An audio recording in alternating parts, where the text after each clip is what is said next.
All right, SLP community, welcome to the Student Loan Planner podcast. I'm your host for this week, Rob Bertman, and I'm joined by the amazing, awesome Lauryn Williams. Hey, Lauryn. Hey, I like to be amazing and awesome. Double A's today. Double A's. And today we're going to talk about setting inspired financial goals because a lot of times we set goals and we never reach them. And there's probably a reason for that. And the reason is that it's not captivating, it's not motivating, you haven't gotten to the place where you want to pour your whole heart and soul into reaching these goals. And there's a lot of reasons for that, which we're going to cover today. And we're also going to talk about some of the boring goals that we've heard out there and how to set inspired goals, and also just kind of catch you up on other things that are going on with us. So yeah, Lauryn, so if we're talking about goal setting, what are some of the things that you've found where people haven't been able to reach their goals because they haven't gone about setting them the right way? Well, I think goal setting is very unique. And, there's lots of blogs and social media posts and, workshops and all kinds of different things you can do. But it's ultimately about finding what is going to work for you. But there are some things that we know work for the general public better than some other things. And so when we talk about the idea of boring goals, it's like, you just set the goal and you just try to achieve the goal. It's we need to put a little more spice on it. So here's an example of just kind of a boring goal. Live by a budget, pay off credit card debt, get an emergency fund, save for retirement, increase my income, spend less money. I want to save for a home down payment, improve my credit score. I want to pay off my student loans. This is the Student Loan Planner podcast, people. And start a business. Now, why are these boring goals? You're like, Lauryn, this is unconventional financial advice already. These are absolutely all things that we want to achieve. And it's okay to have these as the finish line of what we want to do. But just simply saying this is the goal and not having a clear way to be able to pursue that goal is what makes it a boring goal. You find this information, you know that these are the things that you have to check off, but also you don't have a really clear way to be able to do it. Right. Yeah, there's no clear path. And then another thing is some of these things take you out so far from today that it's hard to even think about what it could even look like. For example, if I'm in my 30s and I want to save for retirement, I'm in my 40s, by the way, I'm 42. So I guess I'm old compared to some, but young compared to others, I guess. Old geezer. I'm a geezer, the senior consultant at Student Loan Planner. But sometimes, even 5 years off seems like an eternity, let alone 10 or 20 years. So if you're in your 30s and saying, I want to save for retirement, I want to reach financial independence, and that is so far down the road, how do you even know how to get there, where to start? How do you add context to that? So for example, if you're out to dinner with friends and you're going to get another drink, it's like, what difference does spending an extra $10 have in the context of my overall net worth 30 years from now and reaching financial independence? It's really hard when you boil it down to the really small spending habits on how that can affect your overall financial well-being. Now, the other thing is that, like Lauryn said, she went through that awesome list, and those are all really, really worthwhile goals. These are goals that you definitely want to hit. We want you to hit them. We want to help you get there. But at the same time, they're not really motivating. Yeah. I'll give you an example of a goal that I changed, and it really is motivating me to act differently with my money.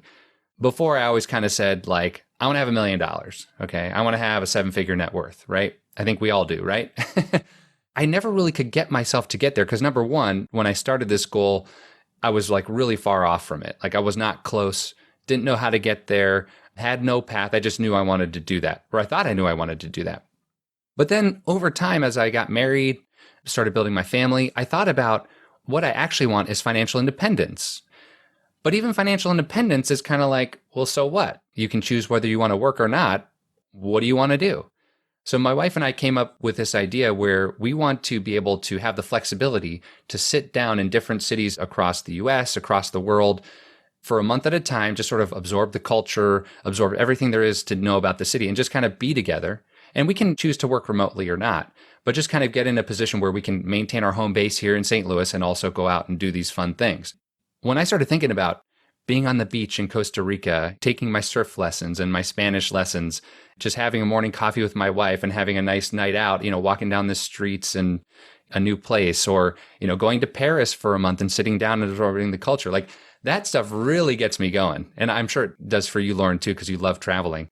When I started thinking about my goal as that, instead of financial independence or reaching $1 million, all my spending habits seemed to change. Because you're so much more inspired by the idea of, like you said, walking down the beach. You can feel the sand between your toes and Costa Rican coffee. It tastes so much better than this, crappy grocery store coffee that I'm getting.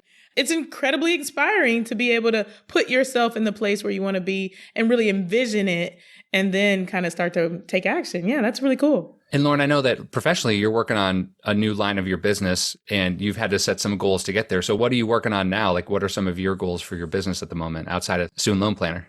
You are right. I am definitely working on some cool new things. And, in light of us talking about sand and the beach, I am launching my second financial retreat and we're going to Jamaica in June.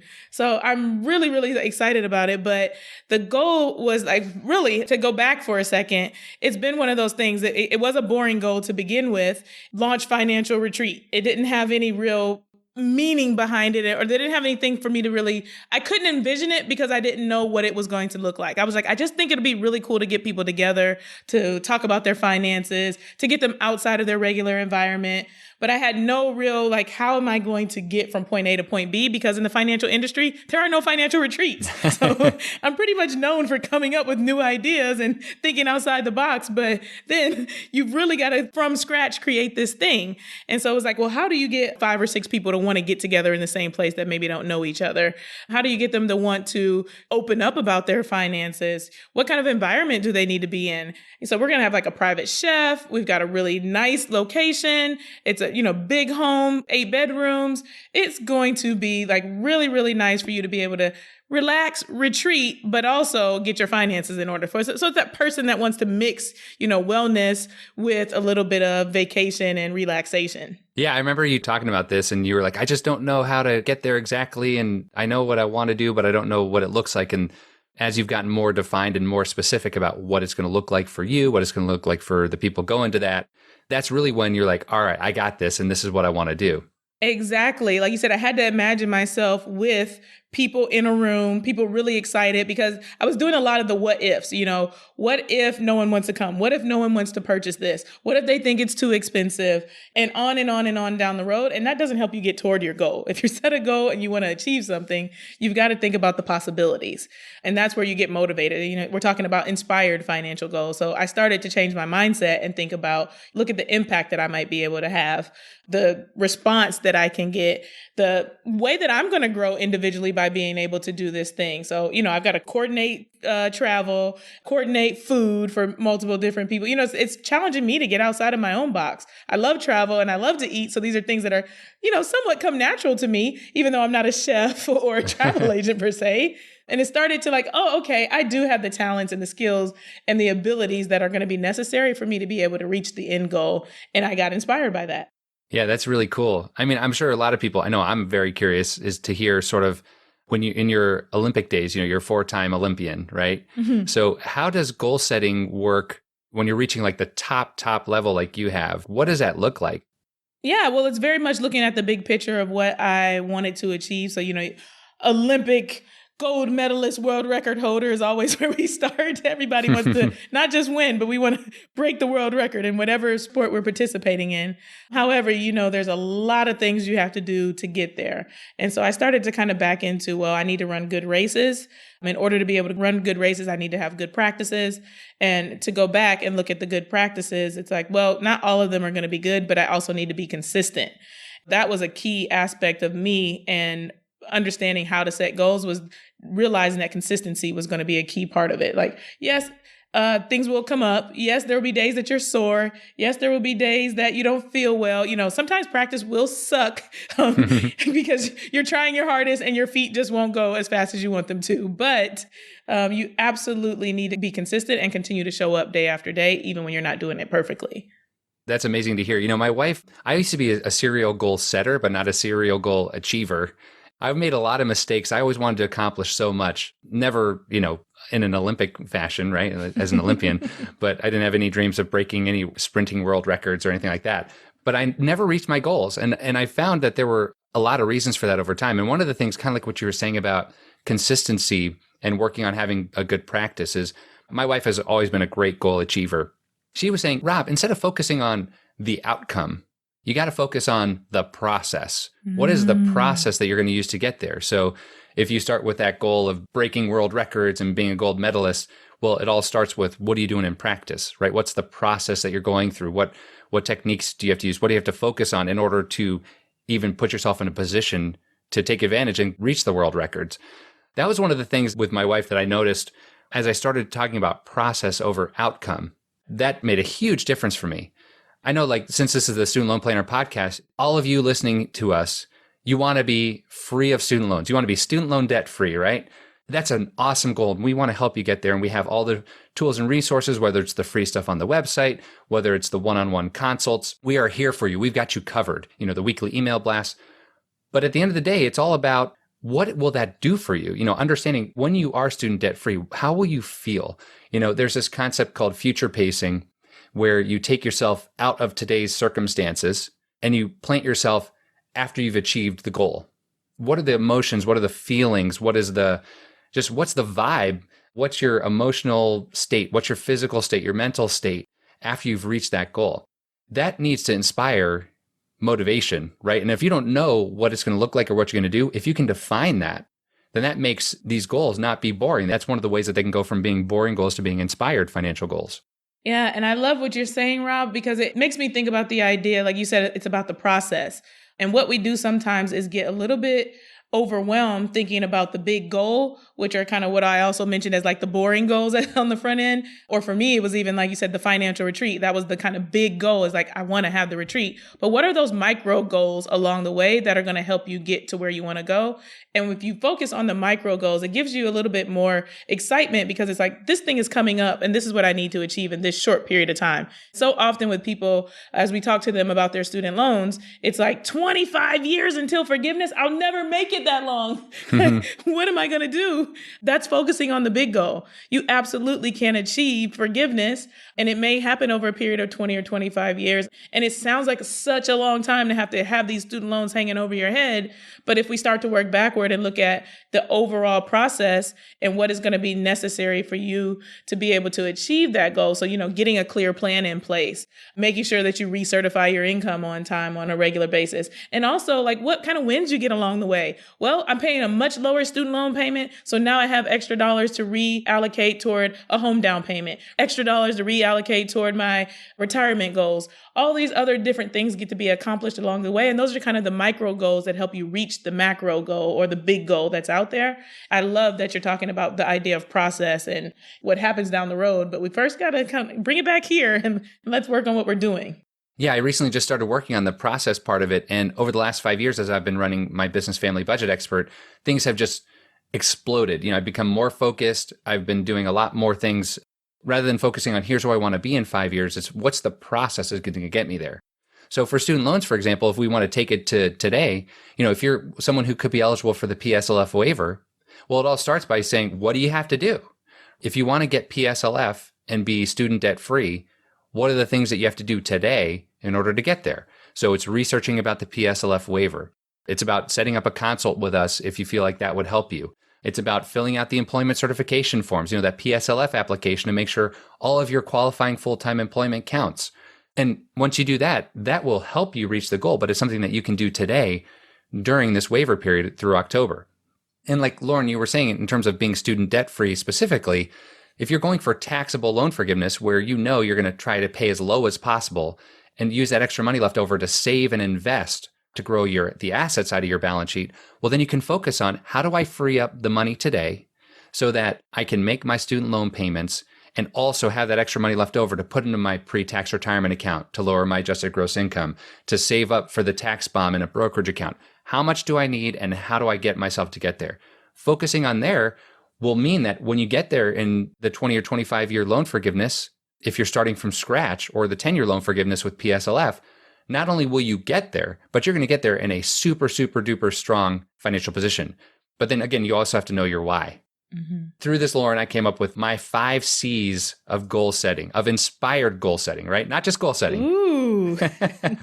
I can't wait to hear this, because it's so hard for me to come up with things that sound cool. Like, I'm like, everybody has like the pillars that start with an F or a P so give it to us, Rob. How do we get the 5 C's to goal setting and understanding what we need to do here?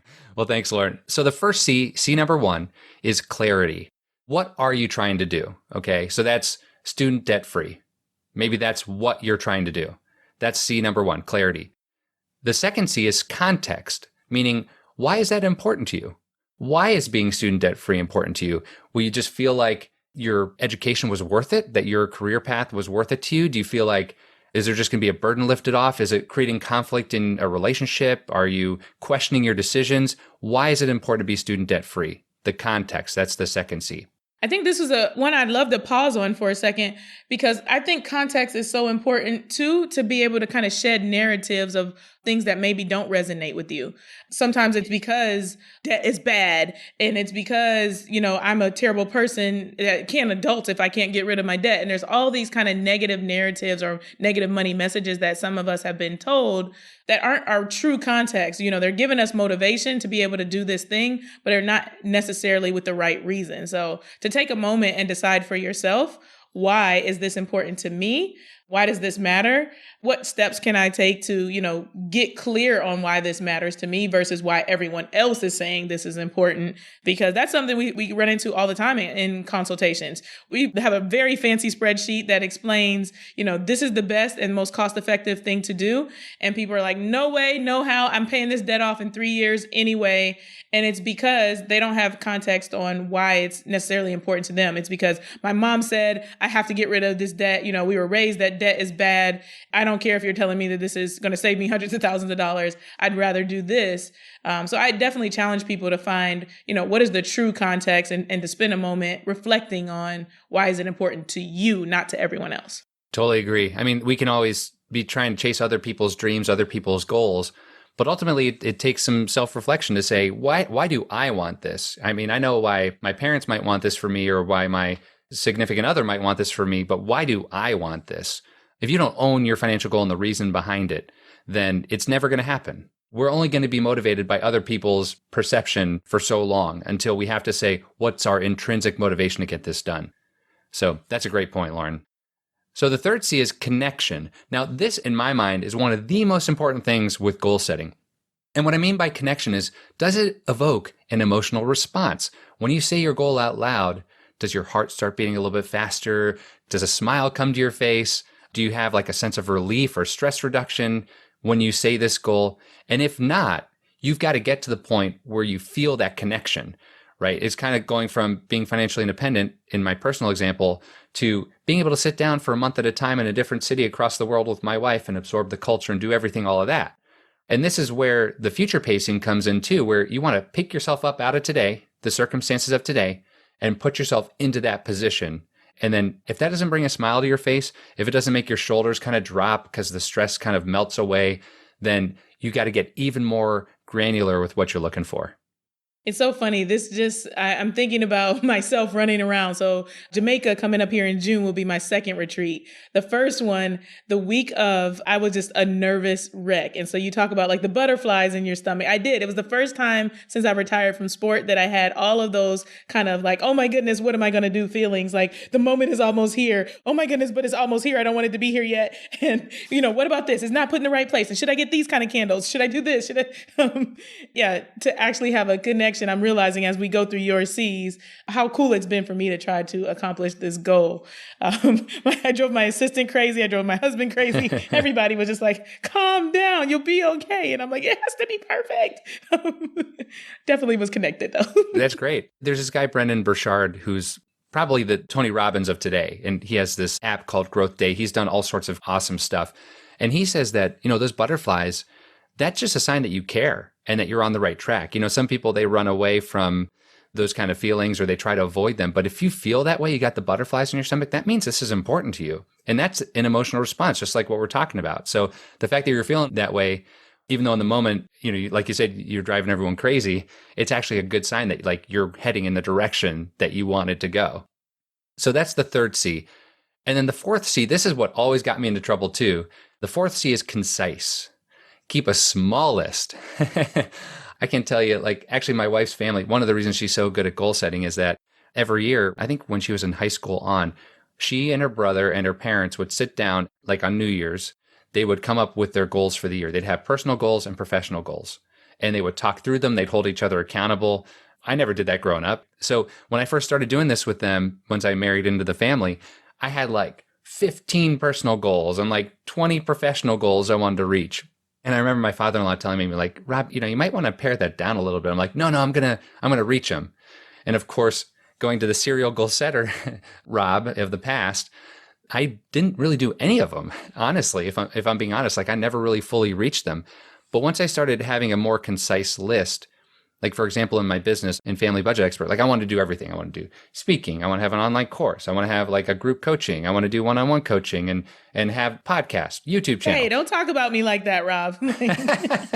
It's what we all want to do. But what I learned the hard way, because in the first 3 years of my business, like I didn't really accomplish much. I didn't even do any of them because I was so focused on doing everything that nothing got done. It's when I narrowed down my focus and said, let me just start by focusing on the one-on-one coaching.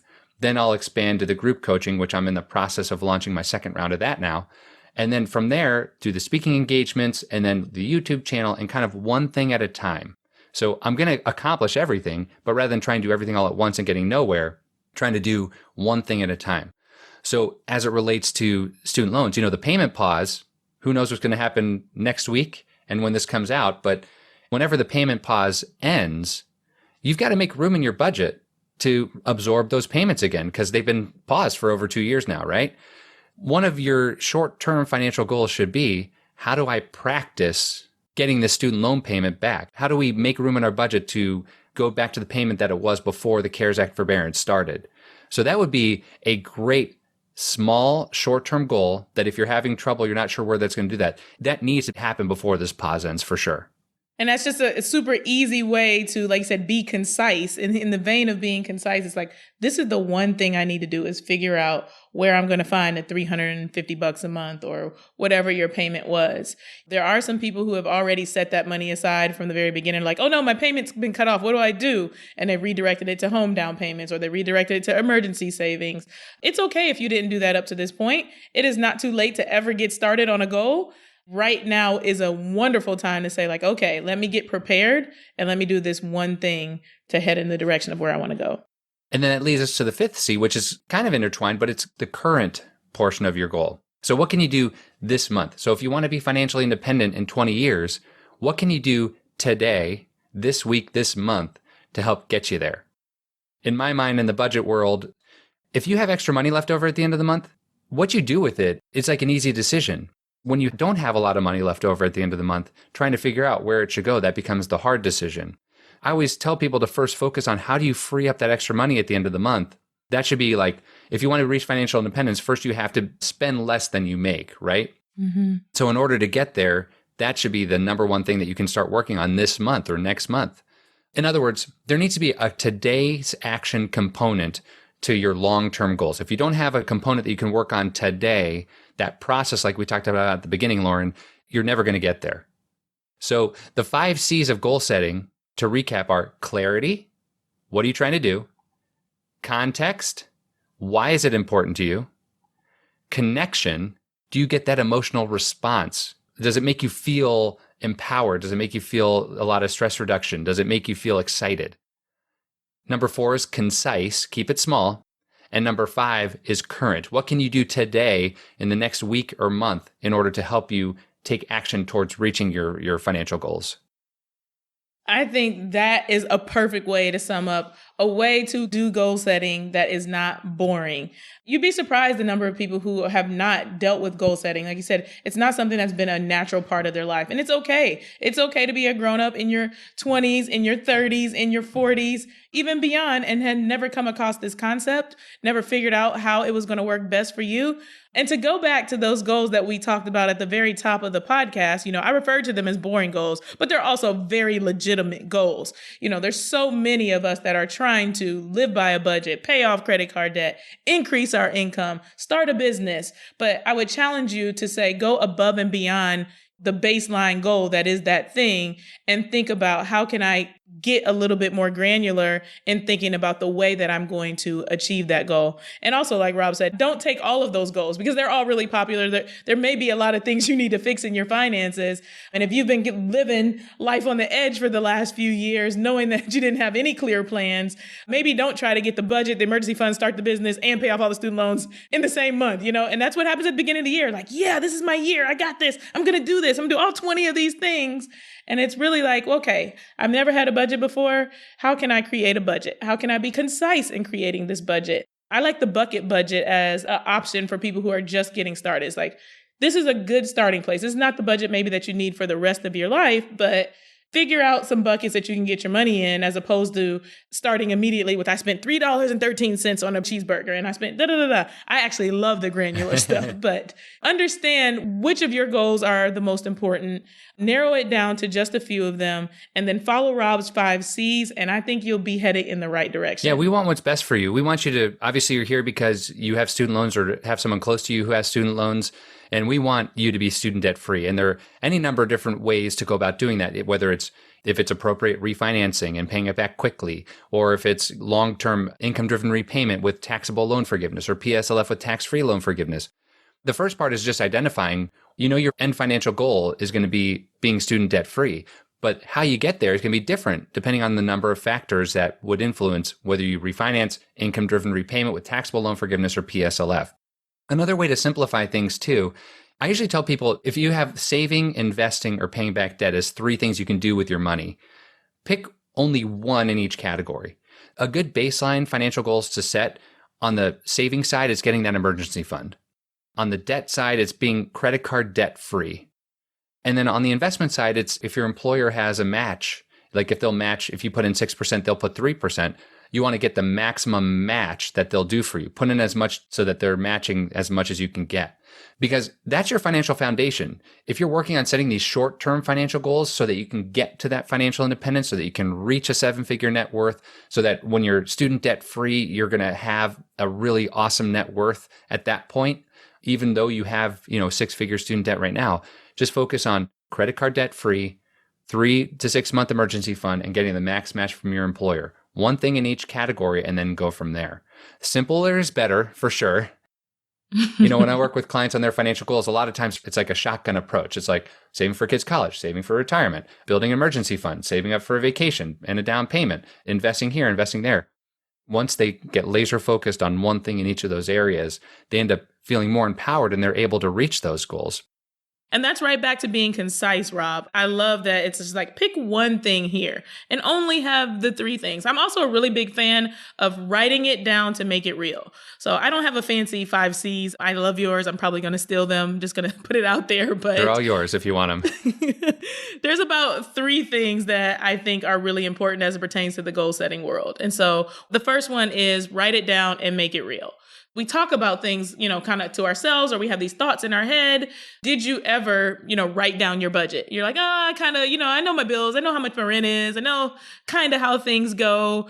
Emergency fund. It's like, I heard on the internet, it's 3 to 6 months of income or 3 to 6 months of expenses, something like that. Like, when have you ever taken a moment to write down whatever goals you've had? And think about the things. I would challenge you as a listener right now to think about some goal that you have not accomplished recently. And it's like it keeps sliding through your fingers.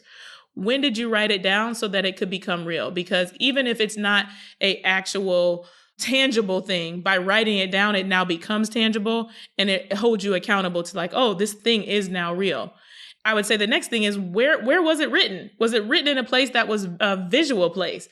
Can you see this goal? So if you put it in a notebook and you put it on the back of an envelope, that's what I'm known for, writing things on the back of envelopes. And then you throw that envelope in the trash. You wrote it down and you made it real, but then you never saw it again. So don't do that either. You want to make sure that it is visible. There's those dry erase markers. I like to write on my mirror when I have a big goal coming up. You can put it on your refrigerator. You can hang it from your dashboard for your morning commute. I now put sticky notes on the door. So, I remind myself to have a good day. What way can you write down something that's really important to you in order to make it real, but then also make it visual so that you can see it? So write it down, make it real, make it visual. And then last but not least, tell someone about it.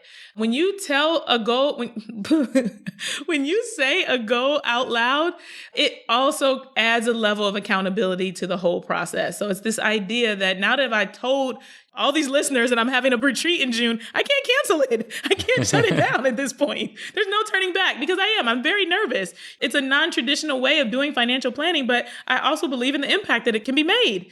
And so you have to start talking about it in order for it to become real. When I tell you that I've been thinking about that retreat for 5 years, it's been written down, but it's been hidden. So nobody's been able to see it. I wasn't able to see it. And it finally got to be a burning thing. And once I started telling people about it, there was no turning back, because people were like, oh, this is a cool idea. And what if you did this? And before you know it, people start to pour into you for whatever goal you're trying to achieve. And that is what is going to give you the momentum and the inspiration to keep going forward. So if it's budgeting, if it's paying off debt, don't be afraid to tell your friends about it. I know money is that taboo topic that no one wants to talk about, but instead of talking about the Netflix show on TV at brunch this weekend, talk about the fact that you want to have an emergency fund and that you wrote it down and you need to save $15,000. I guarantee you, these are people that care about you. They'll be like, all right, well, how can I help you? Don't order a second drink, girl. You put that $12 in your emergency fund. You would be so surprised the energy and momentum that comes from writing it down, making it visual, and telling others about it. Those are awesome points, Lauryn. And I was just thinking about, like, with my group coaching, which is, I call it the live webinar series, same thing happened. I had been putting it off for a year for no reason other than I was nervous about it. And then I said, you know what? Finally, I'm just going to let everyone know that I'm doing this and put it out to my email list, put it out on social media. And all of a sudden I was like, oh, I got to do this now. And people were holding me accountable and they were excited about it and it got me motivated. Now, don't get this confused with fake it till you make it kind of thing. Like, you already have to have the idea in your head or the concept in your head. You just need that extra push, that extra support to get there. In terms of writing it down, I write down all my goals now, my concise list of goals, of course, with my emotional connection, with using the 5 C's. But then another thing I do is underneath the goal, I say, what are 3 habits that I need to implement, that process point, in order to get there? So if I want to lose 10 pounds, let's call it, the habits are, don't eat after 8:30. As I get older, I realize that nothing good gets eaten the later it gets. Mm-hmm. I don't think I've ever eaten anything healthy after 8:30. That was one of the things. It's like, did I eat after 8:30? No? Okay, I can check that box. That's one of the habits. The other habit is, I'm not going to deny myself treats and sweets because I love them too much, but I also need to be aware of how much I'm eating. So did I have 500 calories of sweets or less? Yes. Okay, good. That's still plenty. That's like 3 or 4 chocolate chip cookies or like a big bowl of ice cream. But it's like you eat 1 cookie, then you eat a whole stack of Oreos, and at least that's what I do. It's setting those goals. I want to lose 10 pounds. And then, of course, there's the activity component, which is I want to have at least 20 minutes of activity every day. Those are the habits that will underlie the goal of losing 10 pounds. And then, of course, why do I want to lose 10 pounds, right? What's the context behind it? Well, because I've noticed that in terms of my health, I flipped my mindset from trying to lose weight to eating for energy. What's going to energize me? What's going to give my body and my brain the fuel that it needs so that I can operate and help people and be with my kids and be there for my wife and my family and everything. The best way to do it is to eat for energy. So that's my motivation, is to be healthy and energized so I can put that into my business. I can put it into my family. In order to do that, probably losing 10 pounds was a good idea at the time. And then here are the 3 habits underneath that need to do it. Come up with your own system, come up with your own habits, keep those habits. There's plenty of books like Atomic Habits, Tiny Habits that can help you sort of understand the habits that you need to set in order to reach your goals. Because if you don't have those habits in place, you can have the best goals, but unless you know what you have to do and you can break it down to something that you can actually implement, when you do that, it's going to set you up for success. That is excellent. There's so many things that we could jump back to, but I think you summed it up really well. And I was just thinking, as you were talking about, like, don't eat after 8:30. I was like, well, I stopped eating after 6 and it has made a huge difference for me. So it depends on when you wake up, when you go to sleep, etc. But it was almost like you gave me a pat on the back without even knowing it. But what happens when you tell somebody, you're like, oh, okay, I'm doing these things. Go. You're an early riser too, Lauryn, right? What time do you wake up? I do. I'm a 5 a.m.er with no alarm. That's amazing. Does that go back to your training days? I've always been an early bird since I was born. I was like the kid that your mom never had to wake up for school. I was already up watching cartoons, even on the weekend. I don't know. My circadian rhythm or whatever it is set to 5:30 in the morning-ish. I'm definitely jealous of that because I'm more of getting up in the 6 or 7 a.m. range, more in the 6-ish range, but I'm trying to get earlier. And like, that's another example. Like if you want to try to wake up earlier, before I had kids, I would sleep until the last minute because I'm a guy and I can get away with it. You just like wake up, throw on the suit, get to work. But as I had kids, I realized I wanted time in the morning to get myself ready for the day, prepare myself before the kids get up or the baby woke up at the time. when I set goals for that, number one, my motivation was I don't like waking up to a crying baby or to noisy kids. I want to be up before, have my own time to kind of wake up. So what's the best way to wake up early? If you're trying to wake up earlier, go to bed earlier. It's not just setting your alarm at 5 a.m. or 5:30, unless you're like Lauryn and you don't need it. But it's about saying, okay, well, if I'm going to bed at 11:30, let me try to go to bed at 11:15, then 11 o'clock. Shift everything 15 minutes at a time, and that will get you there. So that's yet another example of how, finding your motivation, setting a goal, and understanding the habits that you need to do to get there. Lauryn, you've been in financial planning for how long now? Since 2012. Yeah, it's been a decade. Yeah, and I've been in the financial industry for over 20 years now, and I can tell you that everyone comes to us with the same financial goals. Save for retirement, save for kids' college. What else do you get, Lauryn? Pay off student loans, obviously. Buy a home. Buy a home. And kind of as we're wrapping up here, maybe we can take some of these goals, these boring goals, and help people turn them into inspired goals. So what are some of the success stories? Like if someone wants to save up a down payment for a house, what are some of the successes that you've seen in having people get there? Like how do people go from just setting a boring but worthwhile goal to actually it becoming an inspired and motivating goal for them to take action? Well, I think as we think about home down payment, the first thing is, like you said, with those C's is clarity. I got to understand what the goal is and how it's realistic for me. Getting clarity around what you can afford, getting clarity about, what state or what city you want to live in. And then also, like you said, context. Context is important. So I'm going with Rob's 5 C's. Why are you doing this? Are you doing this because it's like, I'm a grown up and that's what grown ups do?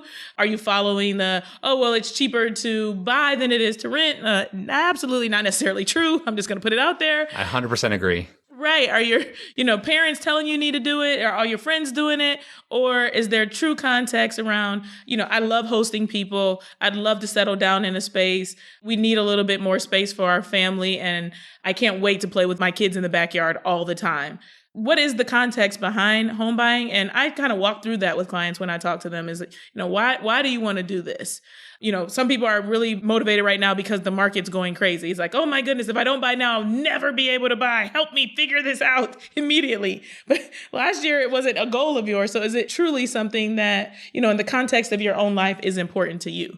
For me, I choose to travel. With travel being something more important, the type of house that I have is far less. People are like, oh, this is pretty humble home, Lauryn. I'm like, okay, it works for me. Like there's a roof over my head. I've got a place to sleep. There's bathrooms and things like that. But I'd much rather have my disposable income be going to my ability to travel. So understanding that context. And then I think we kind of covered connection. I mixed it in a little bit, overlapped my C's. But yeah, as a success story, I think the idea is that if you can really, figure out, okay, I want to achieve this goal. I need at least this much money. I need it by X date. Let's, back into, all right, this turns into the X number of dollars per month. What does it turn into on a weekly basis? Sometimes getting a little bit granular in the sense of, okay, we need to save $500 a month, $150 a week. Okay, I can definitely cut out going out to eat X number of times and find that $150. Or I can cut out a couple times of going to eat and then also get my hair done once a month instead of twice a month. Whatever the case may be, you start to kind of redefine what your goals are. And then you feel really good about like, oh, and look at my bank account growing. But the thing that's really cool too that I've seen with home down payments is people get used to saving that because they're really motivated toward the home. And it's like, don't stop saving that money once you get the home. Let's redirect those dollars to something else because you're already used to saving aggressively and really motivated in the area. I 100% agree with you there. I think a lot of people are rushing to buy homes when they might not even want a home. I mean, if someone who likes the flexibility of being able to travel and pick up and go, renting is actually a pretty darn good option for those people because if something goes wrong with the house, you don't have to worry about it. If you have a hectic work schedule, adding the stuff to operate and manage a home, it takes a lot of work, right? So home buying might not be for you. So that's one of those conventional goals that's out there. And don't get me wrong, it's a decent way to build wealth over time, but it's not as good as you think it is. Mm-hmm. So definitely understand, do you want to take on these joys of home ownership in order to own that? Or are you just doing it because everyone else says that you should, right? One other thing I want to mention too is that, well, actually, there are a couple things. So one is we haven't touched on SMART goals yet, right? Which is how most people traditionally set their goals. And I would say that the SMART goals fit into just the clarity, that 1C of what are you trying to do? How long is it going to take you to do it? Is it measurable? Is it, realistic, whatever, attainable? All those things kind of fit just in the clarity, and adding the other 4Cs will help you get there. The other thing is, like, in terms of keeping the list concise, a lot of clients I work with on the budgeting side, their finances, like their retirement savings, they're doing a decent job in. Maybe they have a home, maybe they're already saving for kids' college, but it's really just the month to month, not having enough money left over and creating conflict in their relationship and accruing credit card debt when they feel like they're earning enough that they shouldn't have to have that. Even though if their net worth is kind of on track, you kind of have to pinpoint what portion of your finances are something that you really, really want to improve. Even if your overall financial situation is great or terrible, what is that one component that if you could change it and improve it, what would have the biggest impact on your financial life? Think about that when it comes to setting your financial goals. Don't try to do everything. Think about all the things that you want to do and say, if I could only choose one, what would that one be? And then if you are attached to somebody, they might have a separate one. So having just one for each of you or one for both of you, if you just start with that, what's going to give you the biggest relief? What's going to help you feel the most fulfilled, like you're working for a purpose, right? You're earning this money for a purpose to get there. Keep it super concise and make sure that it's the one component that you feel like is going to have the biggest impact. Once you accomplish that, then you move on to the next thing. So don't try to do everything at once. Do the thing that's going to have the greatest impact first. Check that box and then move to the next one. I love it. You guys didn't know that Rob and I are not just certified financial planners. He's a CFA, I'm a CSLP, et cetera, financial coaches, life coaches, weight loss coaches. You got it all today. We are bringing the real. But honestly, there are so many different ways to set goals. And it's so important for you to realize that goal setting in and of itself is something that you should be looking toward. And if there's something out there that you want for yourself, there's some area of your life that you're not happy in, taking a look at it, getting some clarity around it, and deciding to do something different can make a huge impact. This is the Student Loan Planner podcast. We know a lot of you have goals related to those student loans. So what's getting in the way of you reaching that goal? Do you need a consultation? Do you need to get on the website and stop listening to the podcast and find something that's very specific to what you're looking for? Do you need to set aside time in order to look more into your situation and understand what is specific to me? Because we talk in generalizations on this podcast, but you need a customized plan to help you reach your specific student loan goal. I cannot encourage you enough to reach out if you need help. We've got email addresses, we've got podcasts, we've got all kinds of different ways. On the website, you can find us. There's tons of different ways to reach out, and don't hesitate to make that the one action that you set today in order to be able to start working towards your goals as it pertains to your student loans. Well said, Lauryn. We're here to help. There are 8 of us consultants now. We all have some sort of advanced financial degree along. We're all helpers. Like, I've interviewed since I was the first consultant on board, aside from Travis. I've been a part of the interview process for every single one of our consultants that have come on board. And I can tell you that one of the things that we look for are people that have a help mindset. They want to help people reach their goals. They have the technical expertise, but they also have the personality and the mindset that they're here to help make your life better, not only in student loans, but in life. So go to studentloanplanner.com if you have any questions. If you want to book a consult, like Lauryn said, it's a great idea if you want to get that clarity before the payments start back up. We're here to help any way we can. Just remember that. Hopefully you're going to take some of these actions and have some of those goals that haven't been that motivating to you and turn them into inspired goals and put your financial trajectory on an even greater path. Lauryn, thanks for being here with me today. And thanks to all of you for joining us on this latest episode of the Student Loan Planner podcast. And we look forward to hearing from you soon.